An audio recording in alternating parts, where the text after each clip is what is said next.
Cloud. So, welcome everyone. My name is Travis Longcore. I'm the president of Los Angeles Audubon Society, and I want to welcome you to our monthly, quasi-monthly evening program. We have a great event here tonight. It came about because my wife, also on the board, Catherine Rich, saw Christopher, our guest, on the morning news talking about this new movie, SoCal Snowy Owl, and said, "Hey, we should have him on for Audubon." And so I reached out, and of course, he was delighted to do so. He has brought Christopher Angel, who is the director. I have to imagine you're kind of producing as well, and Walter Josten, who is producing the movie. Short, about half an hour. I hope folks did get the email that went out to the mailing list that encouraged everyone to watch the movie on PBS SoCal. I certainly did and enjoyed every bit of it. And I'm really eager to hear a conversation about how this movie got made, the thought that went into it, uh, and maybe even some of the details about what market there is for something like this, being this is the town that we're in, and what your aspirations and hopes are for the film as it goes forward and the role that it's playing in the community. So with that, and then we'll take some questions. Those of you who did your homework and watched it, get some questions in at the end after we had a chance to talk over the movie a little bit. So with that, I want to welcome Christopher Angel and Walter Josten.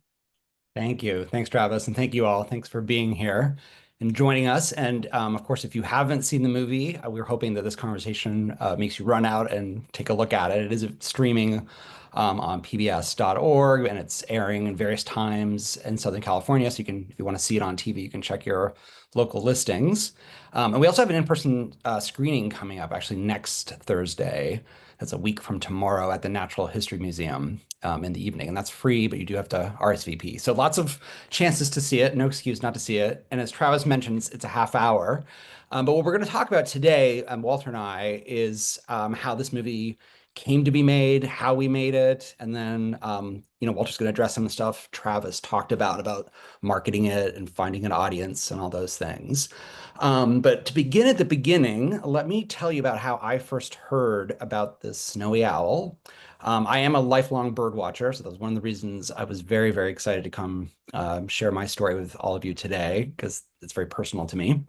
And in January of 2023, I decided to start the year off on the right foot by going to Bolsa Chica, which is one of my favorite Southern California birding spots. I really like the Bayona wetlands, of course, but if I can get in a car and have time, there's really nothing like Bolsa Chica in the winter. So I went down to meet some friends there and go for a bird walk. And my son, who's was 11 at the time and not as much of a bird watcher, agreed to come with me to take a walk, get outside, which I think is always a good excuse to try to drag non-birders out with you. And I had read in the LA Times and then also in the New York Times in the days before I went to Bolsa Chica that this rare snowy owl from the Arctic had shown up in Southern California. And even though, as you might be able to tell, I grew up in Canada. I'm in Vancouver right now. I've lived in LA for most of my life, but I've never seen a snowy owl before in Canada anywhere. I just had never seen one. And I realized that the place where that owl had been spotted in Cypress, California, was really close to where I was going to be driving to get to and from Bolsa Chica. So I had a very, fun, regular bird walk, seeing lots of great shorebirds and ducks and whatever in Bolsa Chica. And on the way back, decided to stop in Cypress, California. And I warned my son, I'm like, it's a wild animal, wild bird. I've chased wild birds before and they fly. That's one of the things I love about birds. They have wings and they move. They're wild creatures. So I don't know if we're going to get to see it or not. But let's go try. It's been posted on eBird. It had really specific directions about where this bird was. And I pulled into that neighborhood in Cypress, California, and it's a suburban neighborhood. It's pretty built up, in Orange County. And I see one guy walking around with this huge camera, this huge lens on his shoulder. And I pull my car up, roll the window down. It's like, excuse me, do you know where the snowy owl is? because I really want to see it. And he laughed. He's like, well, if you just go around the corner, you won't be able to miss it. I was like, well, that sounds good. So I pulled my car around the corner, and sure enough, there were about 200 people like in the street, blocking the street on the sidewalk, with binoculars, cameras, looking up at this owl that really was like very obliging. And I don't know how many of you got down there to see it, but it really roosted during the day on top of a roof of a suburb. And you could see it, usually from the sidewalk and the road.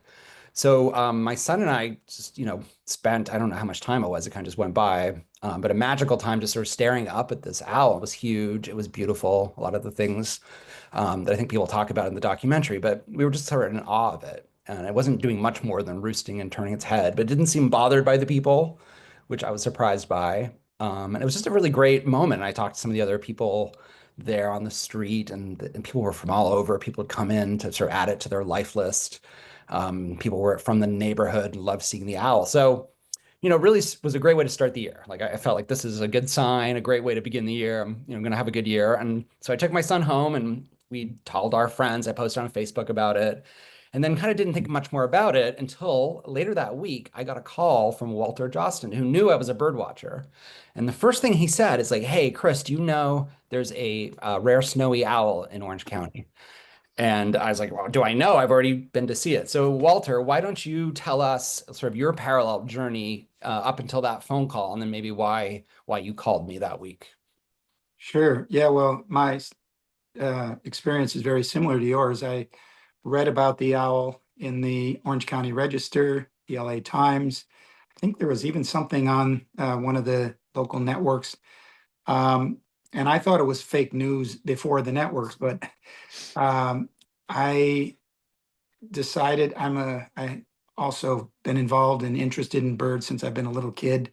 I paint birds, which one of my favorite things to do. I actually we we put one of my paintings in the film of a snowy owl that I did about 10 years ago, and it's been I haven't done another snowy owl since then, but I should paint Snowy, the one from our film. But uh, decided I have a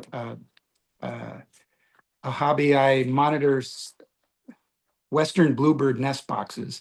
So I called one of the people who does that in our club, and they said, no, this is real. And so I said, okay, I'll drive up.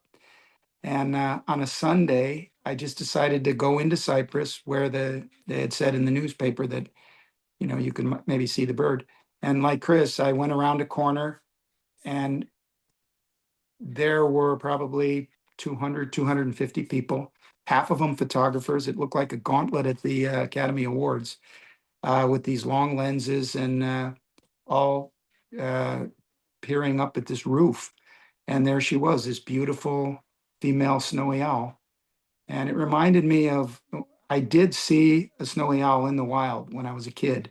I was about 10 walking home from school in a suburb very out of Milwaukee, very similar to Cypress. And no one was on the street. It was a light snow. And, in those days, 3 o'clock, the sun was going down in December.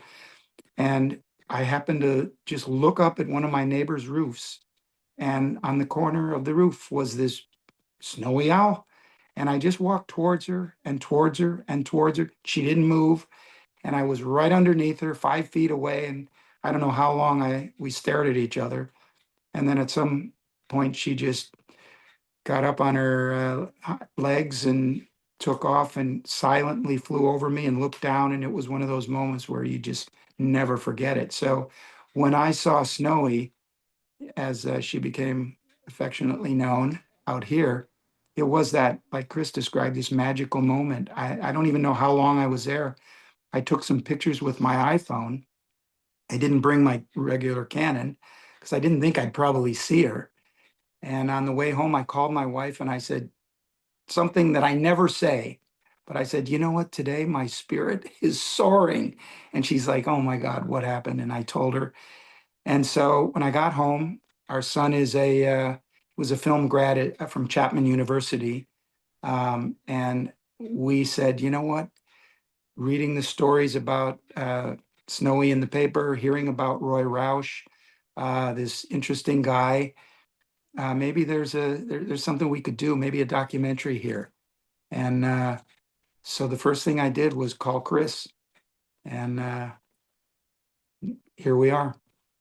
Yeah, so Walter called me and I said, "Oh, so I thought he was trying to tell me that there was this owl, but he actually wanted to talk about making a documentary about it." And I had not considered that at all at that moment. It was just this beautiful bird I'd seen. But of course, I think he called the right guy. I was really excited to help do this. And it is very much a team. And we didn't have a big team, but we did bring together people. And I guess the first person that Walter's already mentioned is Roy Rausch. And Walter invited me down to have lunch with him and Roy in Cypress, near where the owl was, and to talk about like what the documentary could be about. So I think when we started, it was very much like, what is a nature documentary? Like, what is a documentary about a bird? What is it going to be like? And the first thing that we could think of was really like a National Geographic style documentary, right? It was like the beautiful shots of this owl and talking about its lifespan, its life history, what it's eating, how it got there, like sort of the straight nature documentary version of it. But then we had lunch with Roy, and Walter, how did you get in contact with Roy, and then what was it like talking to him? Well, actually, it was a little before we met. Um, I read about Roy, and then I called him, and uh, someone gave me his number, a person who was at the site where the bird was, because I said, I'd really like to talk to this guy, Roy, and gave me the number, but he didn't return the phone call. And I went to see the bird a few days later at another site, and in both cases, Roy was not there. And in the second case, the person who I talked to, who knew Roy, said, "You got to go on Facebook, and he'll then respond to you." And I know this may sound weird. I've never been on Facebook up to that point. And so I joined Facebook because in order to have Roy respond to me, I had to join and he had to accept me. And finally, he did call me back, and we started to talk about this. And what I thought right away is the first time I saw this bird, I watched the kids and I watched community members all hanging out. And I realized this was a community coming together to see this bird and listening to people talk. These kids had never seen a bird. Some of them had no idea that the Harry Potter bird was real. And they, even Chris's son in our film talks about that. But people that would never go bird watching or didn't even know that the bird, you know, this was rare or unusual, getting to know it, but all talking about it and quietly just watching and revering this thing.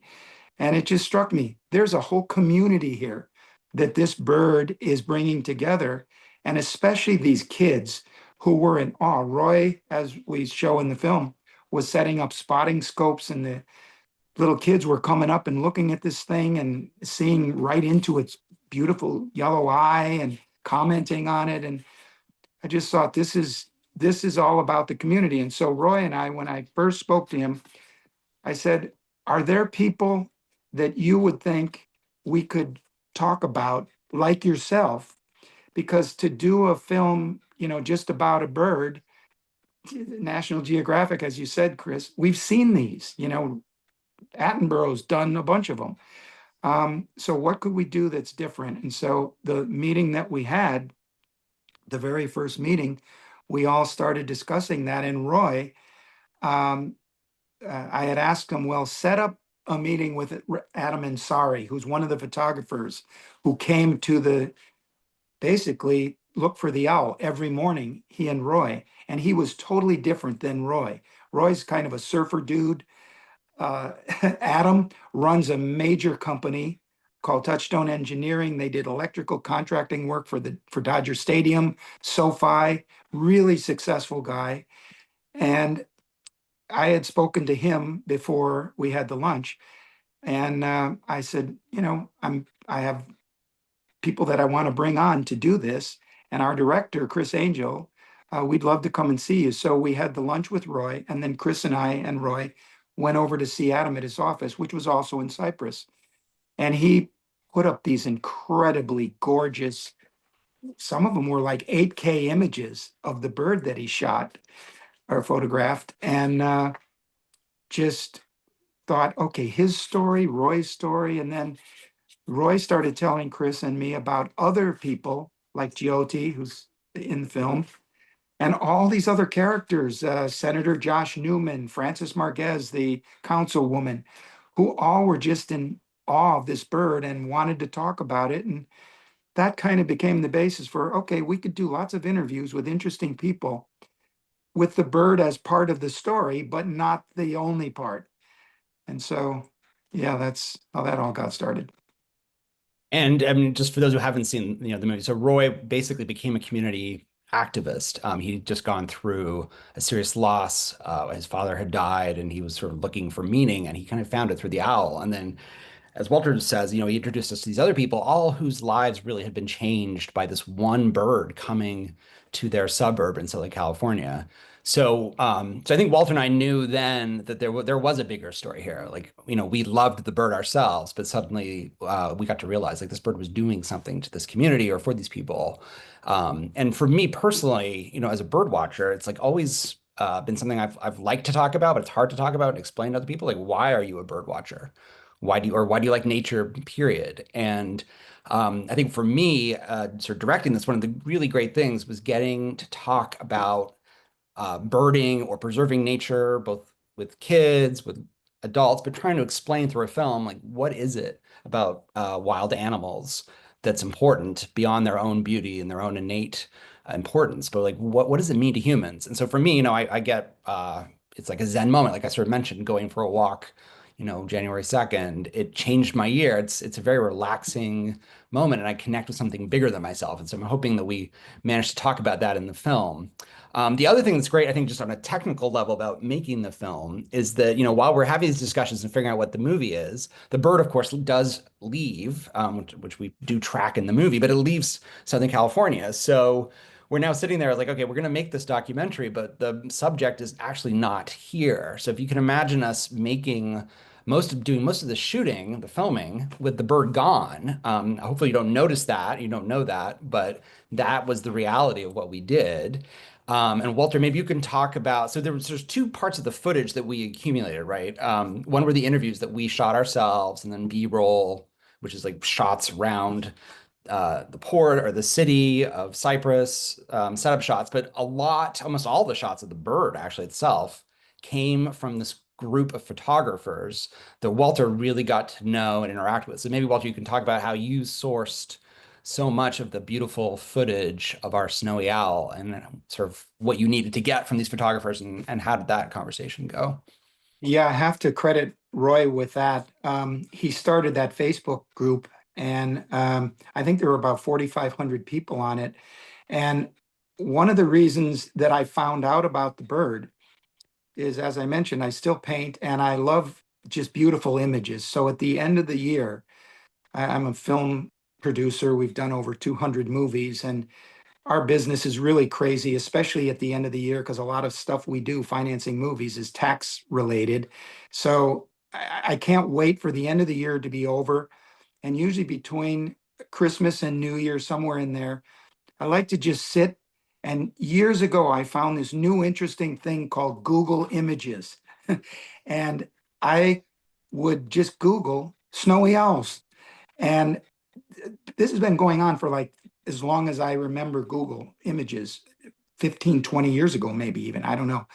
And I have this whole collection of images that I've saved for possible paintings or whatever. And while I was searching that, I saw the stuff started coming up about the owl. And I thought it might be fake news, but it turns out it wasn't. But still found these beautiful images. And then when Roy and I started speaking, the images that I had collected over the years were so uh, inferior to what I saw from that Facebook group. So Roy and I started introducing me to a number of the photographers, and I don't know how long it took, but a few days, we were having hundreds and hundreds of photographs sent to us. And so that was tedious, but actually a blast in many ways, going through all these gorgeous images that every time I'd see one that I hadn't seen, it was like, oh, that's got to be in the movie. But Adam and Sorry was really at the top of that apex. I mean, his images, I mean, when we went to the office that day, Chris, and we were just blown away. He blew them up on a big screen, and you could literally see the reflection of people in the bird's eye, in the pupil. And he was like, what, 30 yards away from the bird when he was shooting these images. So thank God we have today's technology. Otherwise, I don't think the film would be as great. But we went through the process of collecting all those images. And then Roy started introducing me to people that he thought would be good people to interview. Denver Holt, that's the other really, really key moment. I met Denver prior to, I think, even having our meeting, Chris, and it was really important. Without Denver, without Roy, it would have been a waste of time to even call you. You know, I don't think we had anything. But Denver is the world's foremost expert on snowy owls. He is backed by the Annenberg Foundation, and every spring for 35 years, he goes up to spring and summer to Barrow, Alaska, the most northern point of the United States. The tundra meets the Arctic Sea there, and he monitors nest sites for snowy owls. And he had been invited by Gail Richards, who was the head of, she was the president of the Sea and Sage Audubon Society at that time. And she invited Denver to come down and talk about the bird at the Cypress Civic Center. And unfortunately, by the time he got there and they put it all together, it was about a week or two process to get him down there. The bird had left. But Denver did I think there were like 800 people between Zoom and in person at the Civic Center. And again, every time we saw the community just rallying around this bird, it was like, we got to make this and get this word out there to people. And so that was a driving force. And what I also noticed, there were a lot of people who didn't get to see the bird and were really excited that we were doing this. And, you know, as we were developing it and I was showing pictures to people, they were like, I'm feeling like I know this bird already. And so that was really amazing. And then getting these other interviews, and Chris did an amazing job getting Jyoti, Adam, and Roy on camera as our three, you know, the three legs of this chair to basically wrap this whole story around them and their trials and tribulations during that time and how they all brought them outside of themselves and, you know, into the community.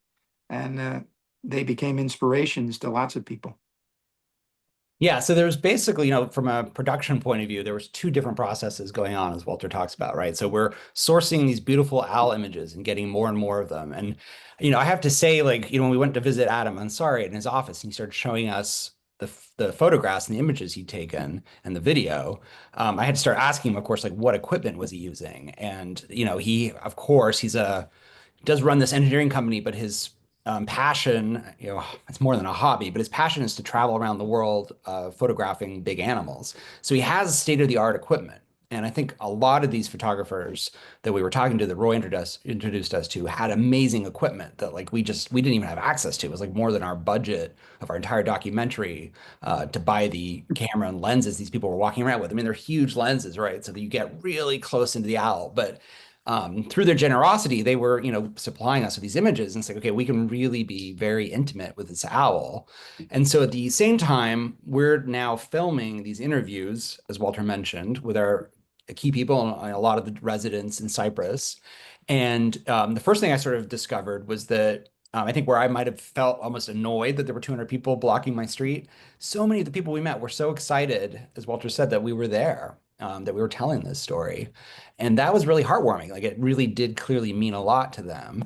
And then also to get these interviews and film it, it's a very different process than doing the beauty, what we call like the beauty shots of the snowy owl. You know, we have a film crew team that helped create that. And it is a documentary, so it was smaller than you might imagine, but we had basically an on-set producer who just did almost everything named Philip Braun. He brought his drone. He lives in New Orleans. He's a documentary filmmaker in his own right that Walter brought on and introduced me to. And he was amazing. He was just game for anything and just like the calmest personality. So again, very helpful. When we're talking to people, he was always kind of ahead of the game, sort of arranging interviews. I brought on a cinematographer that I had worked with before on a feature film. That's sort of typically what I do. And in fact, Walter knew me because I directed two features for him, so dramatic feature films. So one of the cinematographers I'd worked with came from the USC Film School with me, was named Charles Swanson, and he's now the head of the cinematography department at Loyola Marymount. So he's teaching film all the time, and so then he was able to bring some of his students or former students to come help us and support us as we needed. And that was, that was basically, and then Roy helped a lot, honestly. Like he made his house our kind of production hub. And that was basically the crew, between Philip and myself, we were doing the sound recording ourselves. And Charles helped a lot there. But that's really what we were doing to light and record those interviews and do them all around Cypress. So very small team, but it's really fun because it made it very easy, just great personalities, and we were able to sort of capture a lot of stuff very quickly. Yeah, it's great. And the scientific community also was a group, as I mentioned, Denver, and then Gail Richards from Sea and Sage, and Melissa Bourdet from the wetlands, Bolsa Chica wetlands. Coincidentally, they were tracking the owl quite a bit and coming to see it a lot. And so we had all of that information that we wanted to convey. Um, and just, I don't know, it was taking all those components, and then probably a year, I think, from the time we had all this footage and ideas, we spent countless hours, Chris, myself, and Philip especially, going through just every way to angle all these items into a 30-minute piece. And we just felt that that was the right length for this. And even the very first cut, we were all pretty happy with. And we did some temp music.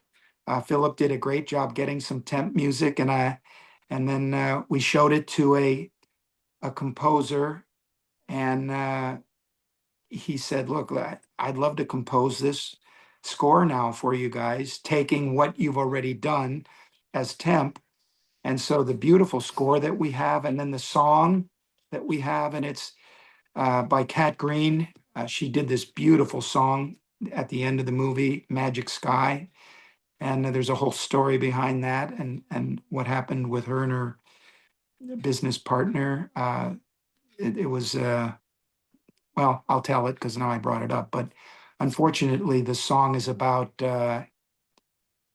her point to the song is "You matter," basically. And she wants that point to get across. And in our film, it's like, you watching the movie matter, the bird matters to us, and we matter to the bird. But in this case here, her writing partner who wrote the song with her before it was published committed suicide.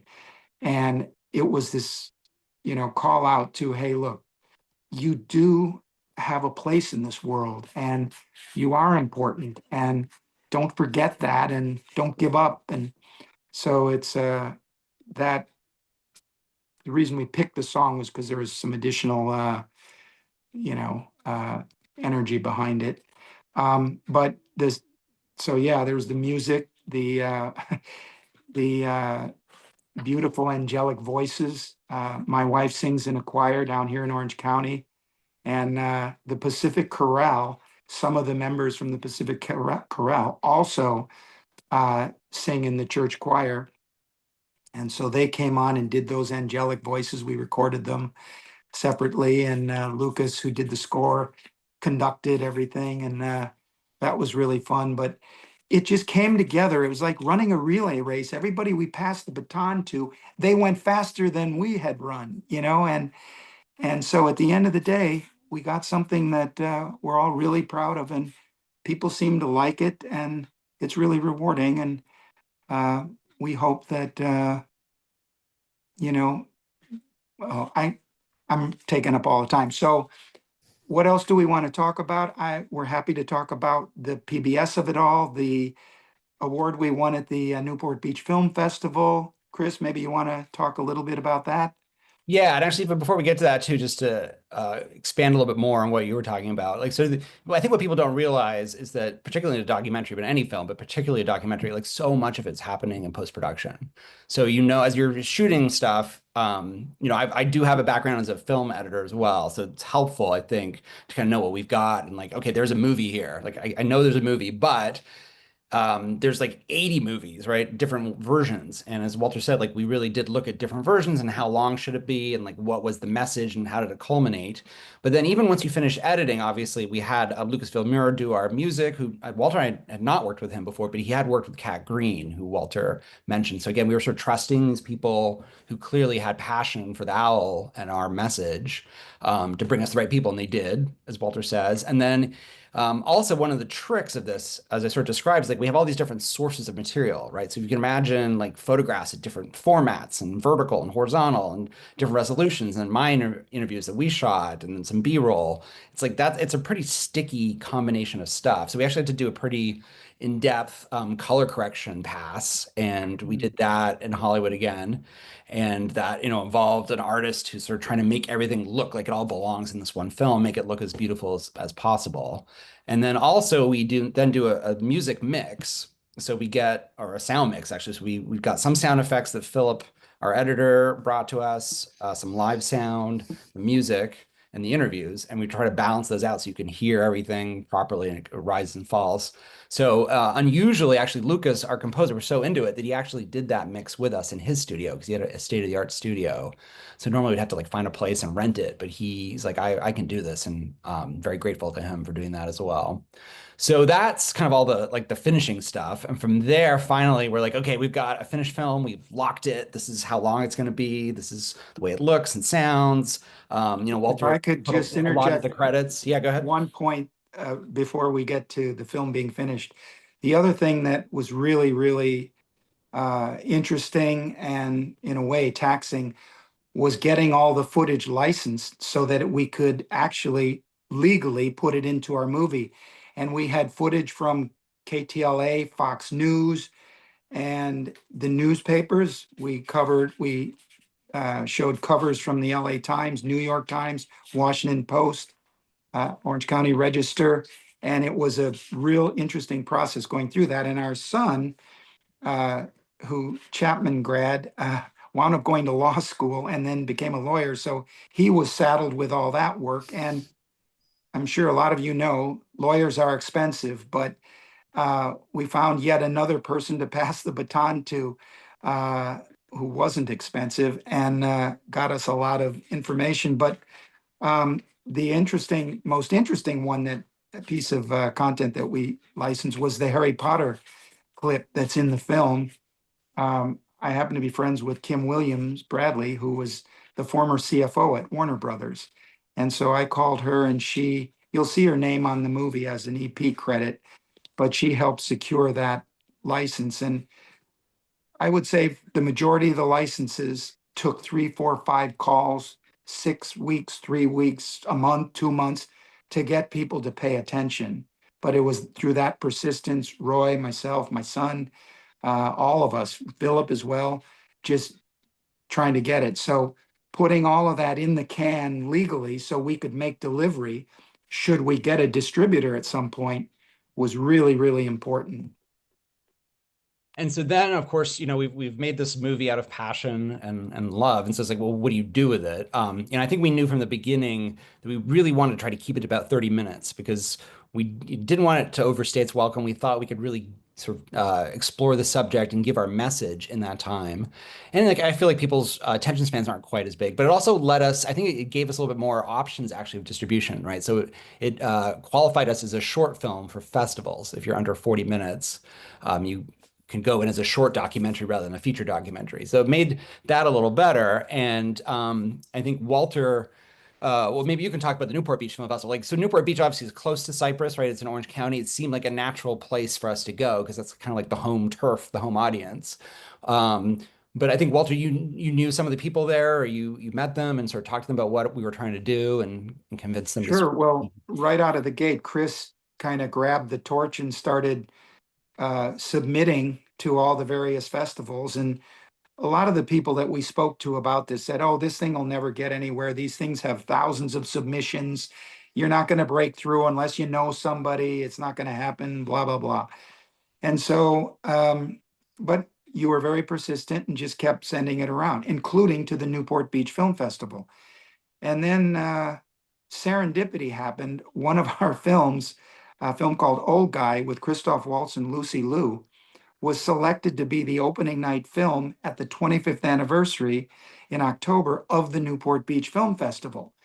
So immediately I called Greg Schwenk, who's the founder and CEO of the festival, and I said, you know, we're going to, because he was asking us to help him put on this big event for the opening night. And being the 25th anniversary, there were going to be hundreds and hundreds of people there.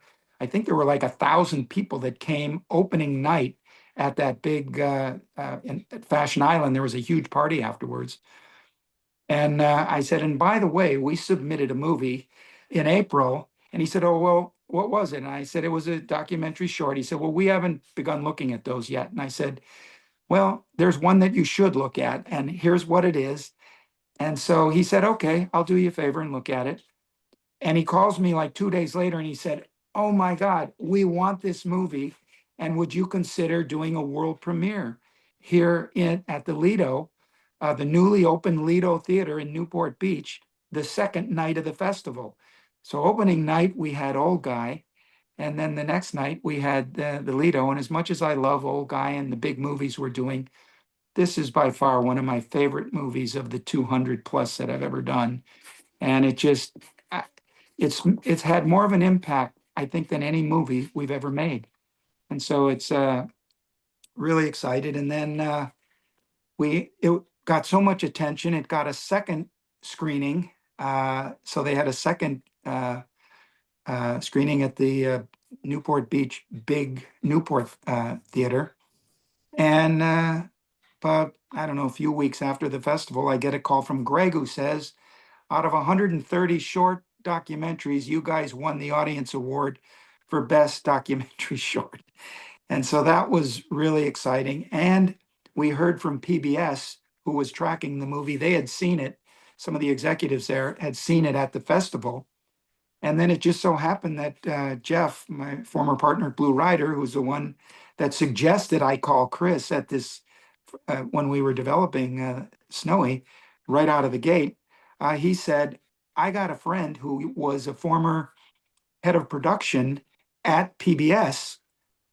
He'd like to see the film. So he came down to the second screening and just fell in love with it, mentioned it to Michelle Merker over at PBS, and the rest is history. We're in almost every major city now across the country. During Earth Month, we premiered on PBS SoCal Earth Day, first day of the month, first day of April, and there's going to be another screening on Earth Day, which is the 22nd. But we had this screening at the Rivian that I mentioned, and it was the person that Jeff introduced me to was Matt Johnson, and he's been such a champion of this project, so much so that at the Rivian Theater, the CEO of PBS SoCal and his wife came to the theater, and this was last Thursday, and he said before the screening, I got a big event tomorrow morning, a breakfast meeting, so I'm going to have to leave right after the screening. And I said, oh, that's okay. We're going to do a panel discussion, but it's all right. he and his wife were the last two people besides Chris, myself, and my wife to leave the theater that night. And they are talking now very, very highly about submitting it for an Emmy. And so that's been amazing. And now, because of Kim Williams, we got Warner Brothers interested as well. So we'll see what happens. It's amazing life that just continues. And yeah, it's amazing how many things, have to come together to get a film like this out in the world. But when they do, it's really magical. And I think, as Walter said, like, this sort of film, or this film specific, is one of the reasons I went to film school. Like, to get to make something like this really is a dream. When I was a kid, I would watch nature documentaries on PBS all the time, to then suddenly turn on the TV and see that we're next to nature and we're in Earth Month.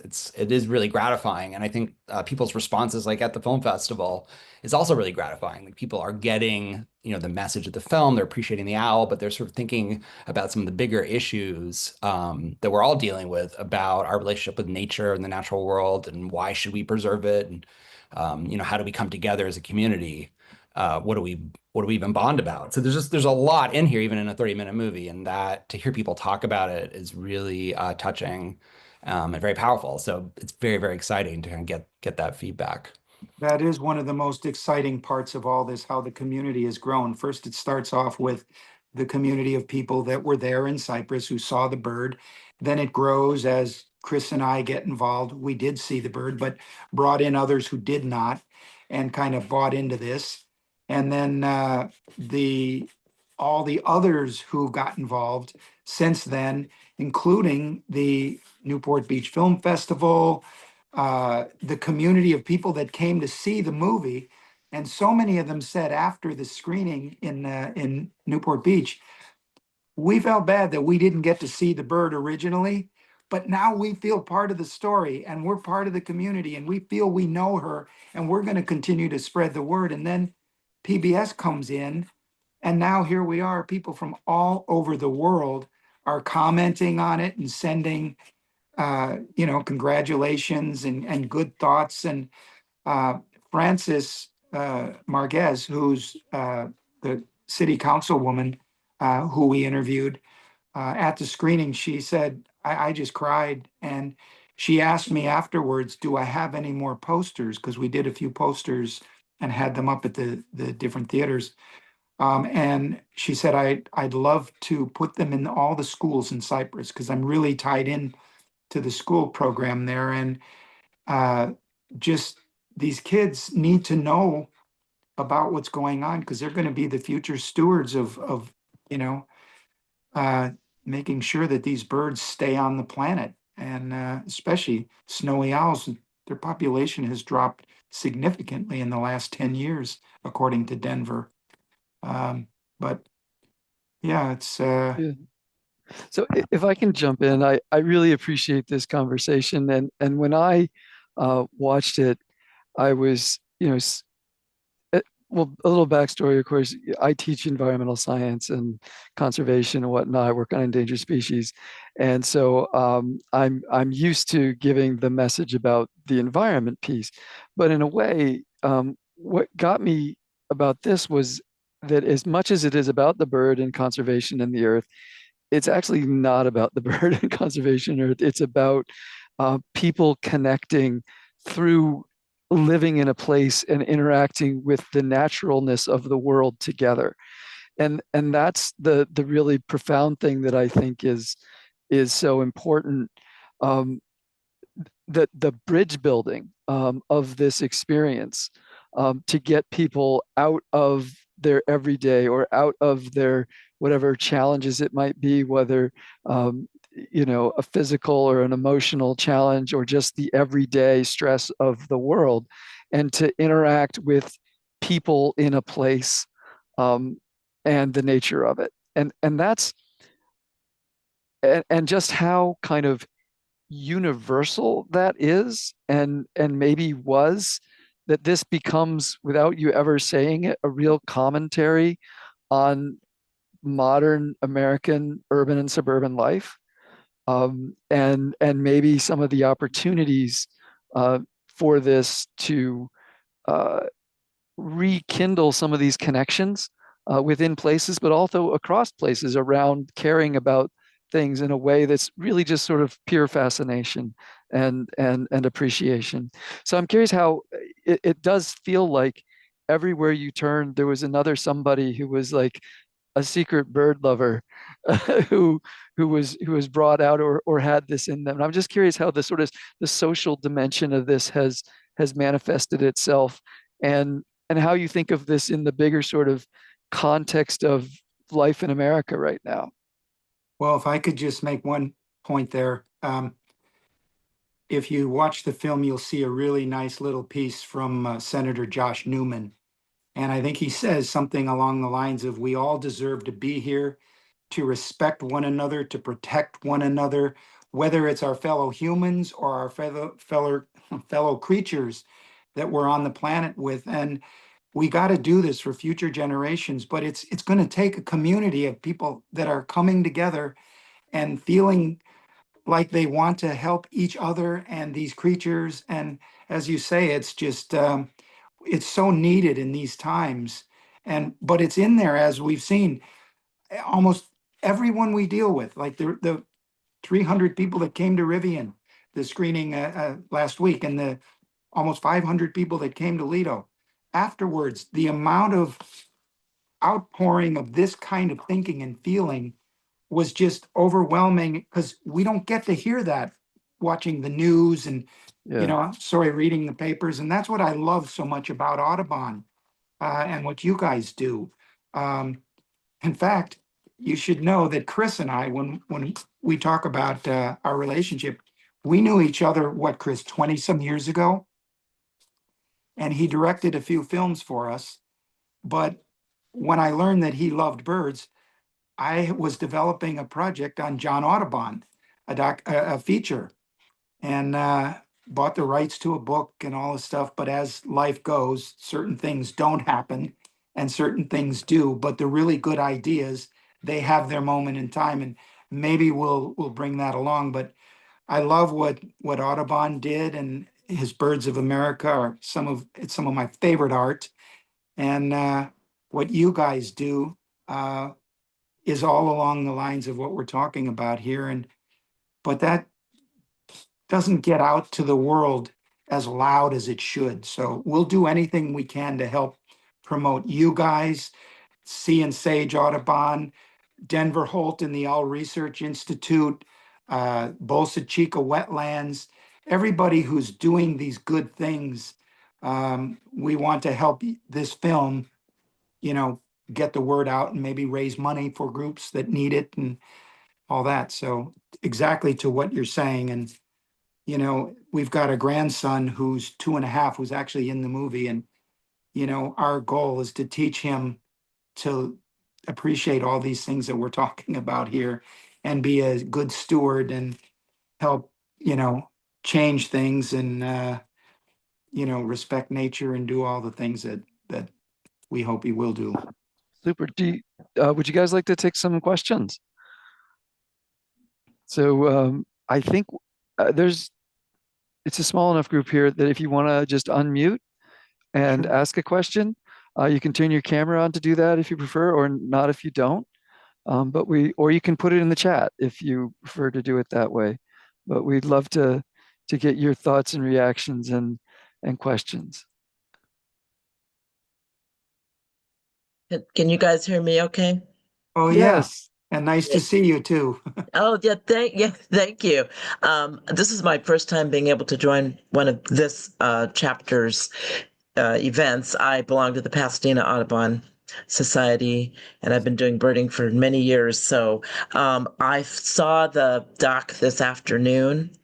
I just wanted to say I did not realize how moved I would be by it. And it was a lot of what you all were talking about, the community, the human connection, how people felt so moved and realized the uniqueness of this situation with that bird, and how it just brought people out of some very tough times. And I totally experienced that as a birder. I want to thank you. And it was great to hear all the hard work and everything that went into it that you guys did to get this to come together. And I was just so amazingly moved by it. So thank you very much. I did not go down and see the owl, but I was really very impressed with how respectful people were. Yeah. That was great. And they just appreciated her as part of their community, really. Well, Thank you thank you for for that. the kind words. We really appreciate that. And good work out there in Pasadena doing what you're doing. Thank you. It's so interesting. I'm hearing a great horn through my headphones from outside my house right now, and we kind of had an owl theme here this year. We just did small mountain owls a month or two ago, and had a really nice turnout for that. Owls get to people. Maybe it's the eyes, maybe it's the nocturnal piece, because I work on nighttime and light at night. I'm always interested in the nighttime stuff. But burrowing owls, I mean, just cannot go wrong with owls.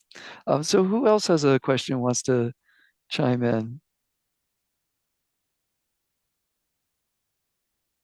We did have a in the chat and ask if when it was going to be on Passport. We've got the link in there.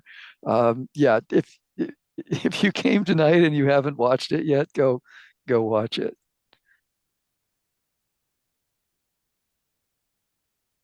And maybe I could just talk a little bit more about community as well, Travis, to your Yeah, please. Elizabeth's point, which I found really interesting. I for part of this as an interview, I was trying to get a psychiatrist, psychologist at a university to come and talk about like why are we interested in wild animals? Like why do we go bird watching? Why do we go for hikes? What does it do to us as humans, right? So something I was really interested in. I never found the right person at the right time to do that. I read a lot about it, but I kind of realized by the end that we didn't really need to do that because I feel like that message came out through the interviews without them really having to say it. But Roy, again, was a really crucial person for me to understand that, right? He says in the documentary, it's like, I lived in this suburb for 30 years. It's pretty urban, but it's a suburb, and I didn't know my neighbors. And it took this owl to land in the neighborhood for the neighbors to meet each other. And then when we went back and did our interviews, they still were talking to each other. Like the bird had gone, it had been months, but they would come out, they'd talk to each other, they knew each other, they were excited we were there. They've come to the screenings. And so this like one animal did something different to the community there than this sort of urban community where people very like in a Southern California way, were not connecting, and now they're a bit more connected. And that was really powerful to see. And I think, it doesn't just have to be an owl. Like the owl is a great example, right? Obviously, but I think the same happens sometimes around like a hummingbird or a crow on the street. Like I have these conversations with people all the time, and it kind of blows my mind that like they're excited to know this animal that's there in the urban space. And that kind of like animal in our urban environment really means something to people. Yeah. And Dr. K in the chat says, how do you make sense of the fact that all of the attention didn't scare the owl away? I can maybe add to that. The same thing happened to me, like I said, when I first saw the owl when I was a kid. Now at the Home Depot, shop Spring Black Friday savings on Samsung appliance. She just sat there and never moved. And I think it's because they have no real or have very few natural predators and no humans really to bother them up in the Arctic where they're nesting. And but they're just so used to being you know, top of the food chain, at least among birds, that I don't know. They, especially if they come down here, they're out of their environment up there. It's hard to say, but yeah, she was not afraid at all. And I think that's pretty common with eruptions of other owls. Like they almost never come down here. This is like 1 in 100 years, but they will erupt, to Seattle or Oregon at times, and on the East Coast as well to Boston. And they've been seen kind of in similar situations, like on roofs in neighborhoods, at airports. Like as Walter says, they seemed, not to really care about humans as much, maybe because they're coming from such a quiet place. And I Well, wonder also if the nocturnal aspect of it makes a difference, right? So it's roosting during the day and not as, I mean, it's not really sleeping, but it's not as active. And I had a feeling that maybe made a bit of a difference too. well, if we quote Frances Marquez, she said she could feel our love. So all those people adoring her, uh, I'm not sure that that's scientific, but it's certainly a good thought. Great. Great. All right. Well, with that, that's a great place to end, I think, tonight. I want to thank you for making the time and coming out. I want to thank everyone for joining the conversation. Go watch the film, share it.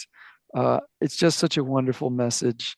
And I think we can use all the sort of common camaraderie that we can use in the world right now, the connections over things that transcend the everyday, I think, are just critically important. And of course, the facilitating of community through caring about nature, getting out into nature, going on walks, getting to know your neighbors. I can't. Our street went through had a serious landslide a year ago, and it was only knowing everybody in the street that gave you the sort of resilience to know where to go to help and who to look out for or whatnot. And anything that we can all do in our communities around that gets us to that point where we're knowing everyone on a common basis and appreciating the world around us. Sometimes it's dangerous, sometimes it's marvelous and wonderful, but makes it just a more resilient, a healthier community. So that's why we do bird walks. That's why we are open to and want anybody who cares about birds to participate. That's why our events out there are free. And if anyone out of this meeting isn't a member of LA Audubon and wants to be, you just go to the laaudubon.org website, click it in there. It's $25 for an individual membership for a year.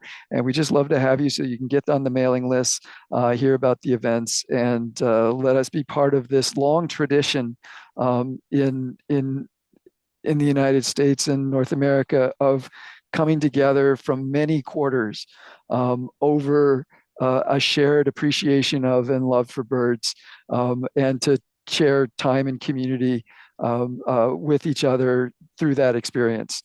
It is truly, it's about them, but it is also about us and the fellowship of people who care about birds. So with that, I want to thank everyone and wish you a good evening. And Thanks, thank you, Susan. Travis. We really appreciate you putting this all together for us.